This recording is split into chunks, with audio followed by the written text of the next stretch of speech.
So the first step in this whole process is historian. So regardless of if you liked history in school, this is about plant history. So it's a lot more interesting than the Gettysburg Address or, who sailed over here when. So your role in figuring out history will be like that of any good history teacher giving a quiz, a very nice and easy to answer quiz. You're going to talk to the people who have brought in the plant sample or sent you the pictures and extract as much relevant information as possible with the understanding that although they might remember the year man walked on the moon, they may not remember the year they planted the maple tree in their backyard. If they know the name of the plant, that is an excellent start. I love people who know the proper name of the plant, but that is not a deal breaker. They don't know the name of the plant, they just know it's sick. We're still on board, we're still working with them. In addition to the history of the plant, it's really good to know the history of the area the plant is in or the plant the insect was found on. If the plant is in a yard that's new construction or an old alfalfa field, that may be a lead. You are better off getting as much information as possible up front that first time you talk to them, if at all possible. It gives you a better big picture of what's going on.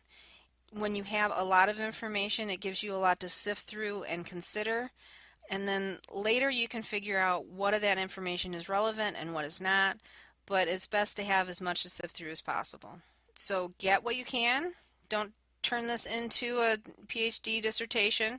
You're not going to corner these people in a room with a single light bulb for an hour or two. We're just looking at getting as much relevant information as possible. We don't want them creating any new information that isn't exactly true just to try to answer your questions. Just try to get as much as you can. And part of the fun is trying to fill in the missing pieces and trying to work with what you have and put it together. This is also a really good step to kind of establish a relationship with the folks who are getting their plant diagnosed. Help the people feel like they're doing a really good thing by bringing in their plant to get it diagnosed so that they can feel good about coming and open to talking to you and giving you answers. We want people to feel comfortable with us, and we want them to feel like we're not judging them, but that we're on their team and we're working with them to help this plant get better. So later on, when you start asking questions that they may not want to answer because they may be incriminating themselves, I find it's more often that the spouse will say it was the other's fault or point the finger at the neighbor.